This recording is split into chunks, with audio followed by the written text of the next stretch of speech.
Hello. देखिए, आपका jurisprudence पढ़ाया जा रहा था और जूरिस्प्रूडेंस में अब तक जो पढ़ाया गया है दो चार लाइन दोहरा दिया जाए तब आपका आगे हम पढ़ाते हैं। जूरिस्प्रूडेंस में हमने ये बताया था कि जूरिस्प्रूडेंस का मतलब क्या होता है। इसके बाद हमने जो जूरिस्प्रूडेंस में बताया था कि विधि की परिभाषा या विधि की डिफिनीशन को लेकर विद्वानों में एक मत या एक राय नहीं है। अतः विद्वानों ने ला की जो परिभाषा दी है वह भिन्न भिन्न है और ला की परिभाषा के आधार पर पांच स्कूल बन गए, अर्थात पांच विचारधाराएं बनी और पांचों विचारधाराओं का जो थीम है वह आपको बताया गया था। इसके बाद कुछ बुक बताई गई थी कि कौन सी किताब किसने लिखी है। इसके बाद आपका कुछ प्रिंसिपल बताया गया था, कुछ सिद्धांत बताए गए थे और वह सिद्धांत किन विद्वानों ने दिया है ये आपको बताया जा चुका है। इसके बाद हम जूरिस्प्रूडेंस की परिभाषा शुरू किए थे और कुछ परिभाषाएं बताए थे, यानी कि नेचुरल स्कूल वाले कैसे परिभाषित करते हैं जूरिस्प्रूडेंस को, ये हमने बताया था।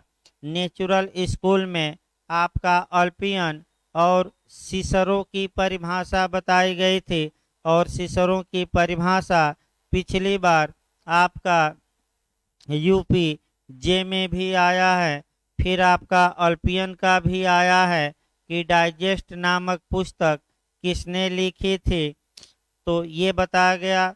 फिर कुछ सोशलिस्ट स्कूल वालों के आपका परिभाषाएं बताई गई, जिसमें मुख्य रूप से रास्को पाउंड की परिभाषा बताई गई, डिग्वी की परिभाषा बताई गई, हेराल्ड जे लास्की की भी परिभाषा आ चुकी है कि jurisprudence is the eyes of law, यानी कि विधि शास्त्र विधि का नेत्र है।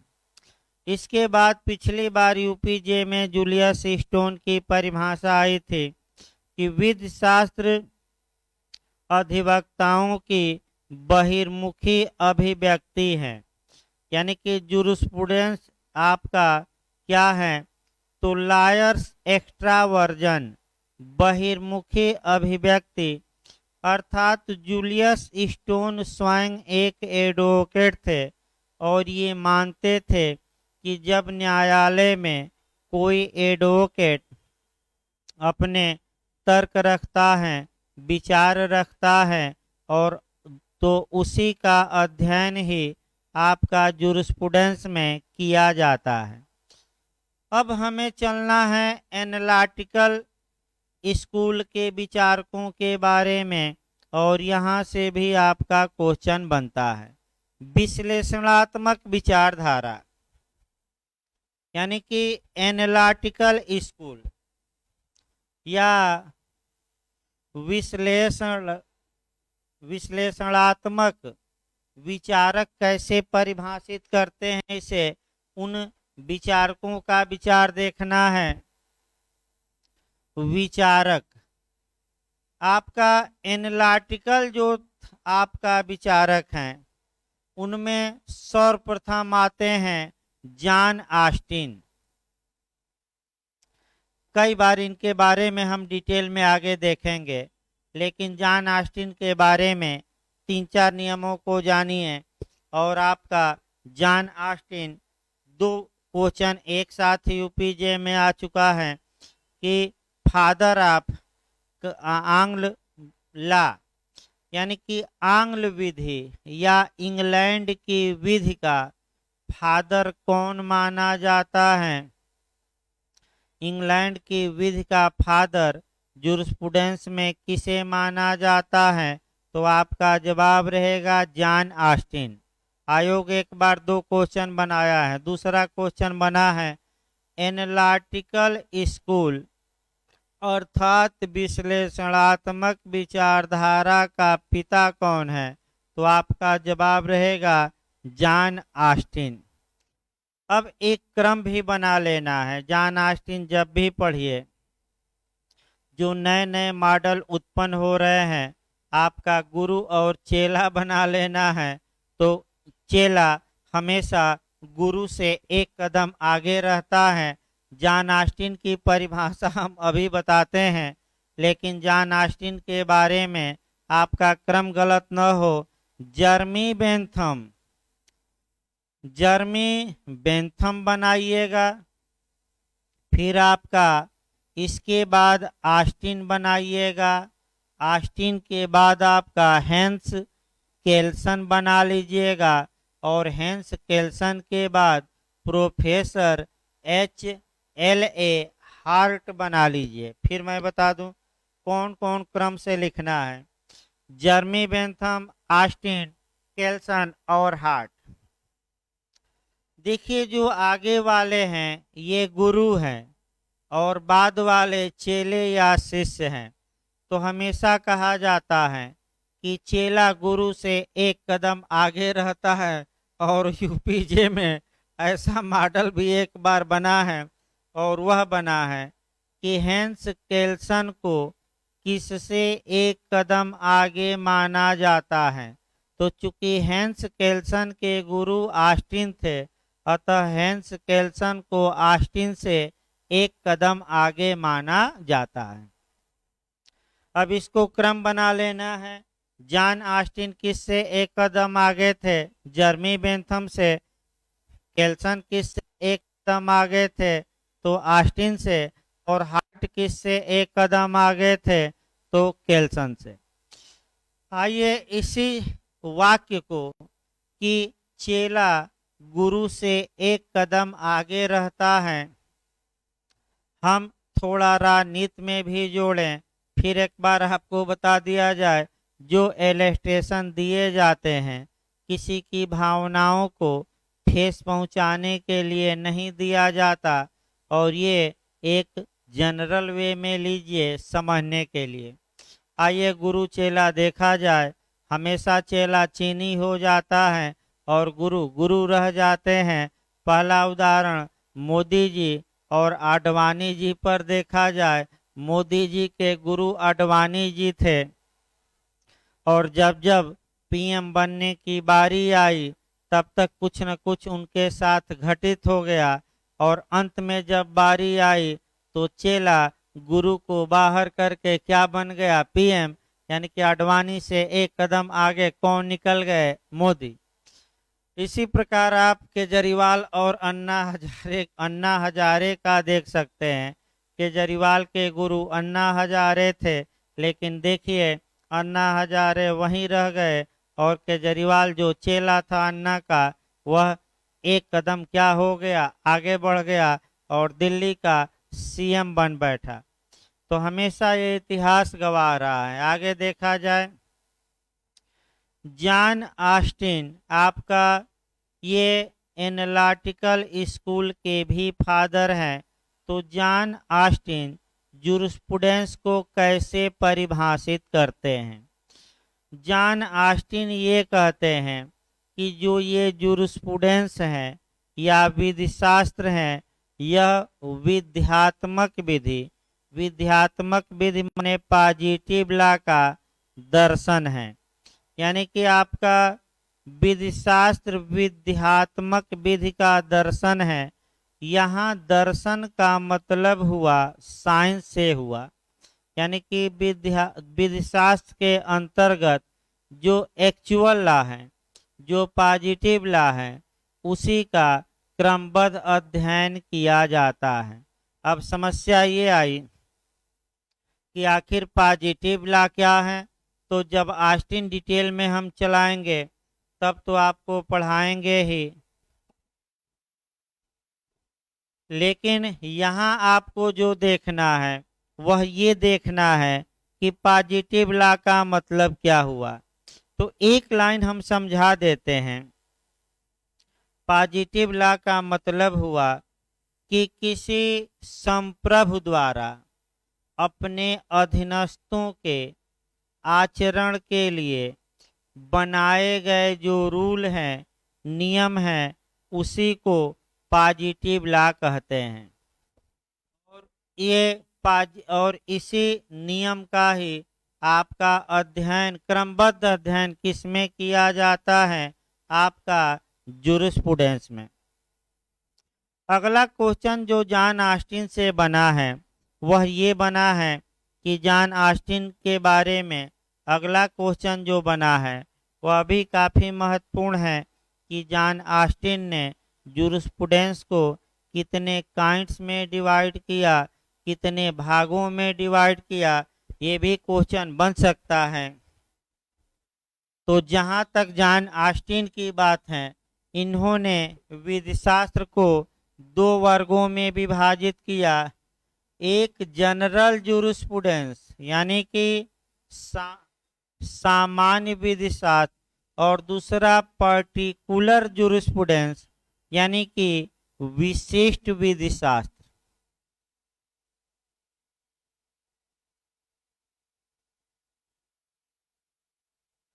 अब आइए सामान्य विधिशास्त्र को देखते हैं।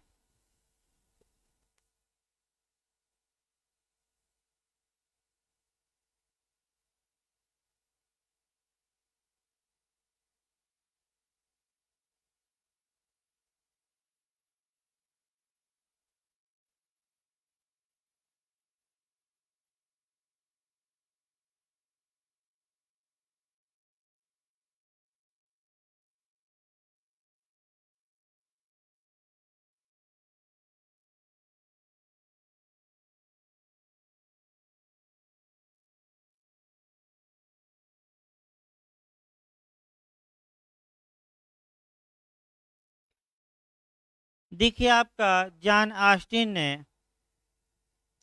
दो वर्गों में बांटा जूरिस्प्रूडेंस को। ये पूछ सकता है, एक आपका जनरल जूरिस्प्रूडेंस और दूसरा पर्टिकुलर।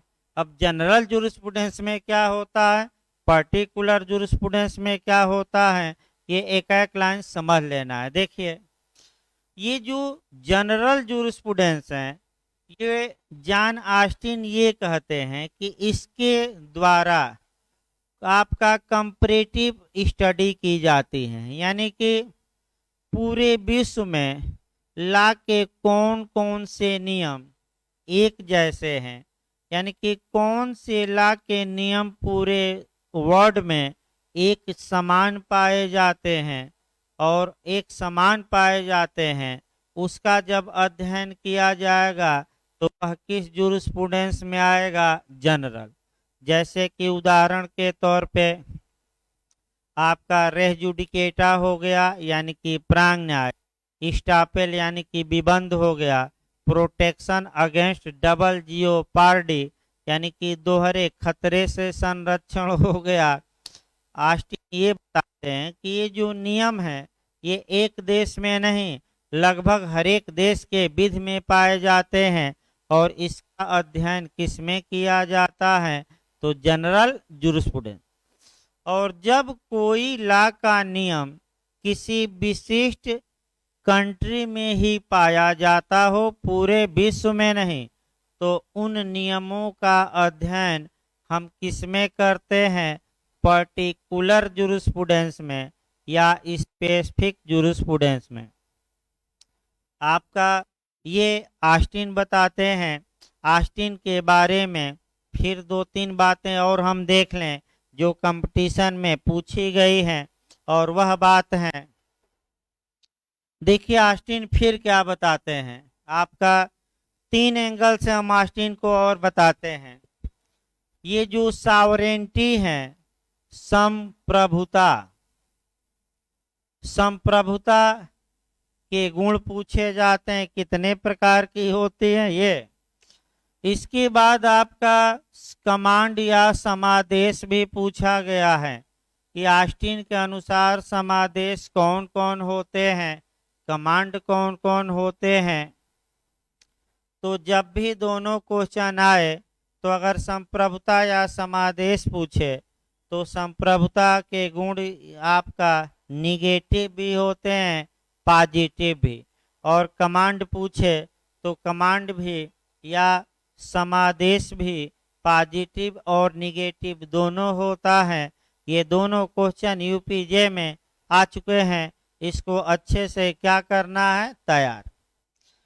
अब आइए, ऑस्टिन के बाद आपका जो हम परिभाषा देखते हैं वह हालैंड की देखते हैं। आखिर हालैंड महोदय जूरिस्प्रूडेंस को किस रूप में परिभाषित करते हैं? हालैंड की परिभाषा महत्वपूर्ण है।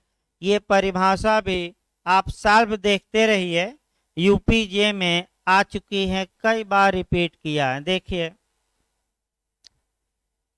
विधि शास्त्र विध्यात्मक विधि का प्रारूपिक विज्ञान है, यानी कि jurisprudence is the formal science of positive law. फिर एक बार हम बता रहे हैं, विधि शास्त्र विध्यात्मक विधि यानी कि पॉजिटिव लॉ का प्रारूपिक विज्ञान है, यानी कि jurisprudence is the formal science of positive law.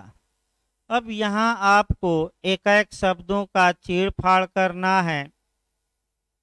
जो ये फॉर्मल मैं बता रहा हूँ, प्रारूपिक, इस शब्द को यूपीजे में आयोग ने भिन्न भिन्न इसके लिए शब्दों का यूज किया है।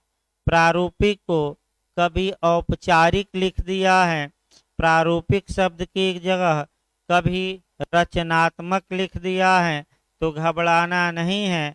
रचनात्मक दे, प्रारूपिक दे, औपचारिक दे, इंग्लिश वर्जन याद रखिए, फॉर्मल।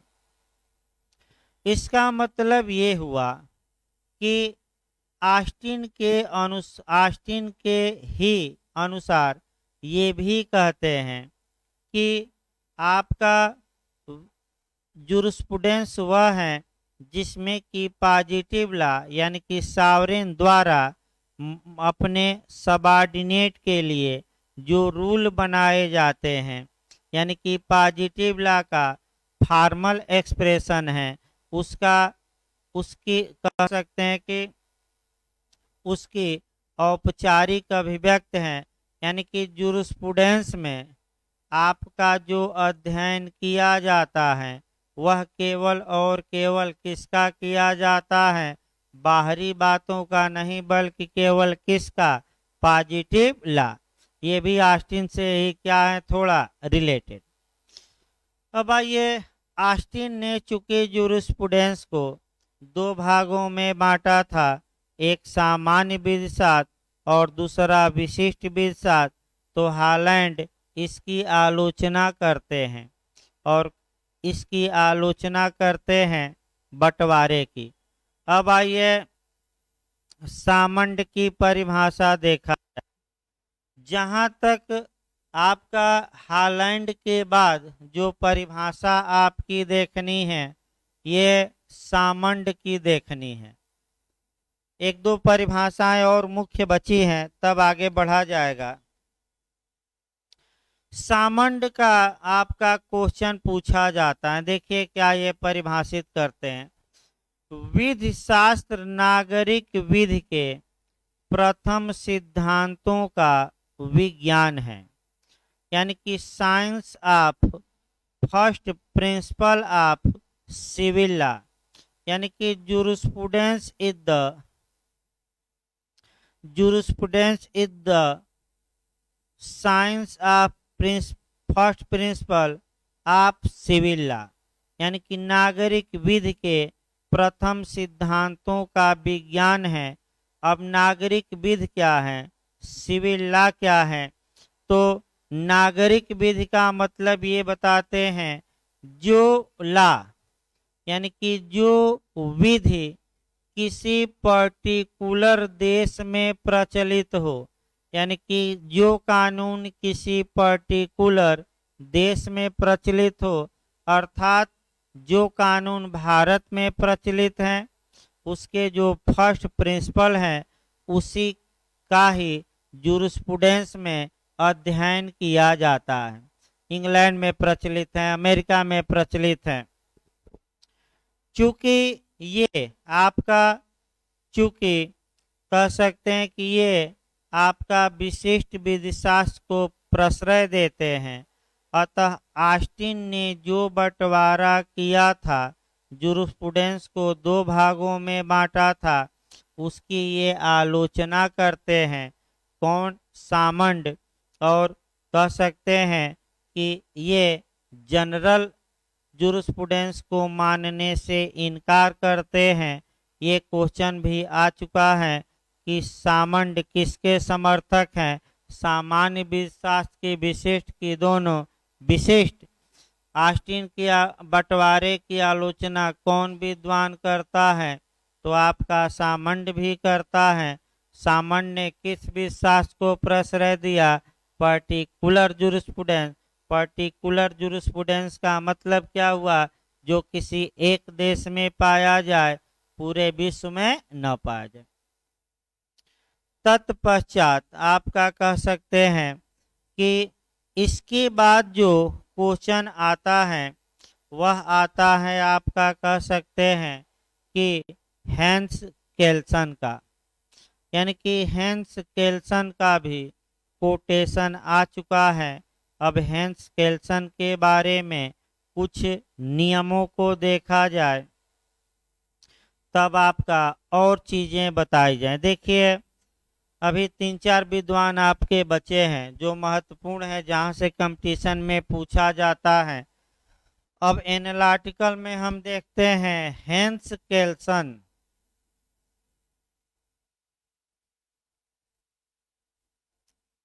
देखिए, पहले हैंस केल्सन के बारे में आपको पहले कुछ बातें बताई जाए, तब इनकी जूरिस्प्रूडेंस की डिफिनीशन बताई जाए। और ये जो कुछ बातें बताई जा रही हैं, आप जाकर साल में आज से ही देखना शुरू करिए, क्या ये बातें आपका यूपीजे में आ चुकी हैं कि नहीं। आपका ये देखना है जाकर। पहला क्वेश्चन जो यूपीजे ने बनाया, जो अभी हमने मॉडल भी बनाया था, कि हैंस केल्सन किससे एक कदम हैंस केल्सन किससे एक कदम आगे माने जाते हैं? तो जॉन ऑस्टिन। ये दूसरा जो आपका क्वेश्चन बनता है वह ये बनता है, अच्छा क्वेश्चन बना है, कि एनालिटिकल स्कूल किस विद्वान के समय अपने चरमोत्कर्ष पर था? यानी कि स्वर्णिम युग में था या गोल्डन एज में था? ये क्वेश्चन अच्छा बनता है कि किस विद्वान के काल में एनालिटिकल स्कूल का गोल्डन एज माना जाता है। तो कौन सा विद्वान मारेंगे? हैंस केल्सन। तीसरा क्वेश्चन आइए, वियना विचारधारा या वियना जो थाट है वह किससे रिलेटेड है? तो क्या मार कर आएंगे? हैंस केल्सन। अगला, किस विद्वान ने ग्रैंड नॉर्म का सिद्धांत दिया, मूल मानक का सिद्धांत दिया? तो आपका क्या जवाब रहेगा? हैंस केल्सन। ग्रैंड नॉर्म आगे बताया जाएगा। तो इन्होंने जूरिस्प्रूडेंस की क्या परिभाषा दी? बस छोटी, जैसे ही मानकीय आ जाए, मानक या नॉर्म जैसे ही आए, वैसे ही आप क्या मारकर आ जाएंगे? मानक मानक मानक। मानक माने नमूना होता है। देखिए क्या कहते हैं जूरिस्प्रूडेंस की परिभाषा देते हुए, विधि शास्त्र मानकीय विज्ञान है। यानी कि इसका मतलब ये हुआ कि जूरिस्प्रूडेंस के तहत हम जो ये मानक हैं, इसी का क्या करते हैं? क्रमबद्ध अध्ययन करते हैं। जूरिस्प्रूडेंस के तहत हम किसका क्रमबद्ध अध्ययन करते हैं? ग्रैंड माने नॉर्म का, यानी कि मानक का। मानक क्या है हम आगे बताएंगे। इसके बाद आपका जो परिभाषा दी गई है जूरिस्प्रूडेंस की, वह हम देखेंगे प्रोफेसर एलेन की परिभाषा। अब ये परिभाषाएं 2-3 आपको याद करनी पड़ेगी। प्रोफेसर एलेन क्या कहते हैं, तो पहले प्रोफेसर एलेन के बारे में कुछ बता दिया जाए और तब इनकी परिभाषा इत्यादि हम बताते हैं। देखिए, प्रोफेसर एलेन एक ऐसे विद्वान हैं जो सब में खोट ही खोजते हैं, यानी कि सब में कमी ही खोजते हैं। सब में कमी ही खोजते हैं और सब पर कमेंट करते रहते हैं। तो कुछ पढ़ने वाले लड़के भी हैं जो हर एक टीचर की बुराई करेंगे, लेकिन आपका उनकी अच्छाई नहीं देखेंगे। तो भाई, प्रत्येक आदमी परिपूर्ण नहीं है, कुछ न कुछ कमी सब में है। और कुछ लड़के पढ़ने वाले होते हैं कि कोई भी टीचर हो उसकी बुराई ज़्यादा करेंगे और बड़ाई कभी नहीं करेंगे। तो हमारे कबीरदास जी भी कहते हैं कि निंदक को क्या रखना चाहिए, नियरे, यानी कि निकट रखना चाहिए। अगर निकट रहेगा तो आपकी कमियों को क्या करेगा, उजागर करेगा।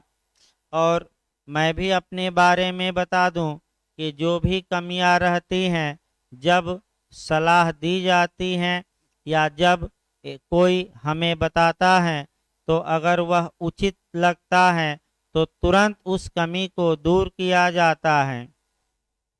तो प्रोफेसर एलेन कटाक्ष करते हैं और कटाक्ष आपका आस्टीन पर ही करते हैं ज़्यादा। जैसे कि आपका आस्टीन पर करते हैं, जैसे कि कहावत भी कही जाती है कि बड़े हुए तो क्या हुआ, जैसे पेड़ खजूर और पंछी को छाया नहीं, फल लागे अति दूर। तो प्रोफेसर एलेन ये कहते हैं, पाल्म ट्री कहते हैं, यानी कि पाल्म ट्री मतलब ताड़ का वृक्ष आस्टीन को कहते हैं। अर्थात आस्टीन बड़ी लंबी लंबी डींगे हाँकेगा, लेकिन धरातल पर उसका कोई असर नहीं है। जैसे सरकारें हैं, खूब लंबी लंबी डींगे हाँकेंगी, रोज योजना बनाएंगी, लेकिन आम आदमी तक वह योजना पहुंच ही नहीं पा रही है। और उसी प्रकार तो ये क्या कहते हैं जूरिस्प्रूडेंस के बारे में प्रोफेसर एलन को देखा जाए, विधि शास्त्र विधि के मूलभूत सिद्धांतों का वैज्ञानिक संश्लेषण है। यानी कि विधि शास्त्र विधि के ला के जो बेसिक प्रिंसिपल हैं उसका सिस्टमेटिक ढंग से अध्ययन करता है। यानी कि ला के जो बेसिक प्रिंसिपल हैं उसका सिस्टमेटिक ढंग से क्या करता है, जूरिस्प्रूडेंस अध्ययन करता है। ये प्रोफेसर एलेन कहते हैं। इसके बाद आपका प्रोफेसर H.L.A. हार्ट को देखना है। Professor H.L.A. हार्ट, अब हार्ट के बारे में भी एक दो नियम बता दिया जाए। हार्ट किससे एक कदम आगे माने जाते हैं, तो आपका जवाब रहेगा, चार्ट अभी हमने बनाया था, तो हैंस केल्सन से। किससे? हैंस केल्सन से। हार्ट किसके चेले थे? केल्सन के। विधि और नैतिकता के बारे में किसने विस्तृत आपका कह सकते हैं कि व्याख्या की? दो क्वेश्चन पिछली बार जे में हार्ट से आया था। तो विधि और नैतिकता के बारे में, लॉ एंड मोरालिटी के बारे में विस्तृत वर्णन प्रोफेसर H.L.A. हार्ट ने किया। और ये भी आस्टीन की आपका क्या करते हैं, आलोचना। देखिए ये क्या कहते हैं, ये जो आस्टीन ने ये कहा था कि law is the command of sovereign, विधि संप्रभु का समादेश है।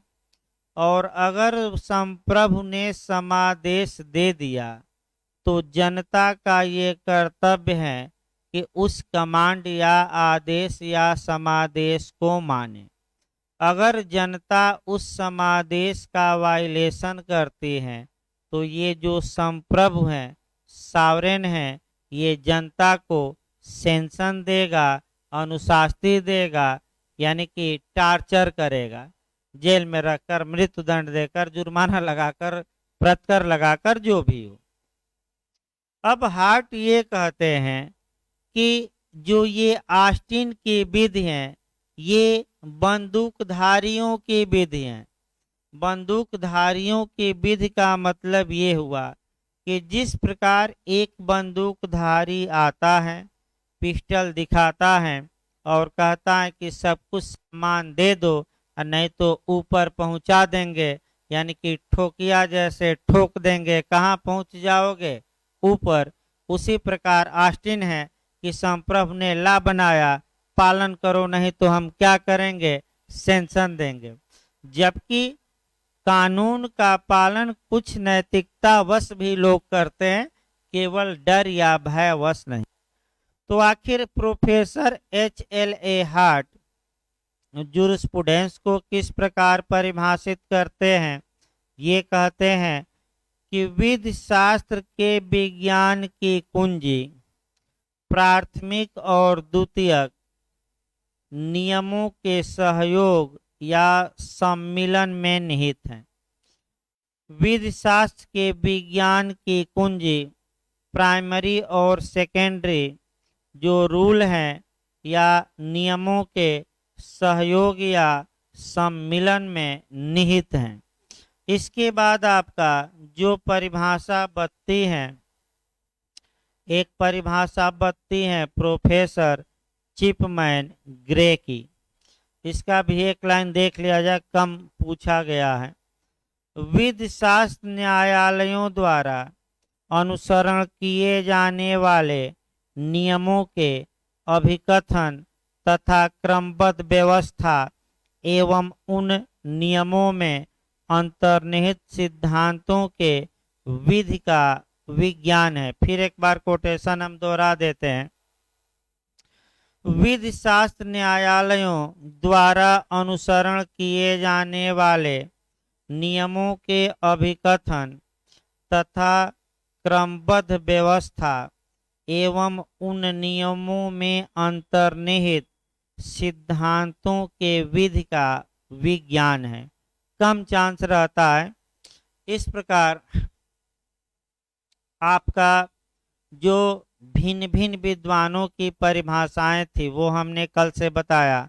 अब आ जाइए भारतीय विद्वान देखा जाए। भारत के लोग जुगाड़ गाड़ी ज्यादा काम करते हैं जुगाड़ से।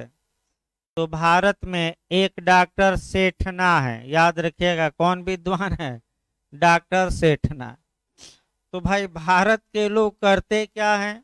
दो औजार वहां से लिए, दो औजार वहां से और दो औजार वहां से, और हेलीकॉप्टर जहाज बना देते थे और कहते थे कि हमने क्या किया है, बनाया है। तो डॉक्टर सेठना ने भी यही काम किया और विश्लेषणात्मक को ले लिया, समाजशास्त्री को ले लिया, ऐतिहासिक को ले लिया और कहा कि इन्हीं का अध्ययन हम, इन्हीं का जो संश्लेषण है, मिश्रण है, इन्हीं का मिश्रण है, हम उसी का अध्ययन किसमें करते हैं? जूरिस्प्रूडेंस में। वैसे कभी भी डॉक्टर सेठना की आज तक परिभाषा बनी नहीं है। तो इस प्रकार आपको अब तक बताया गया जूरिस्प्रूडेंस की परिभाषा। अच्छे से इसको तैयार करके जाइए। एक क्वेश्चन यहाँ से जे में नेट में निश्चित बनता है। तो अगला क्लास आपका कल चलाया जाएगा और कल आपका, अब चूंकि 5 स्कूलों का थीम बता दिया गया था, तो पहला स्कूल हम शुरू करेंगे नेचुरल स्कूल या प्राकृतिक विचारधारा या नैसर्गिक विचारधारा या डिवाइन या यूनिवर्सल लॉ या आपका माने सार्वलौकिक विधि या उच्च विधि। और ये शुरू किया जाएगा। आपका क्वेश्चन बनाना है और कैसे आ सकते हैं, कैसे पीछे आए हैं, और आप क्वेश्चन का मॉडल जो लोग ये इत्यादि देना चाहते हैं अभी से देखना शुरू कर दें। धन्यवाद।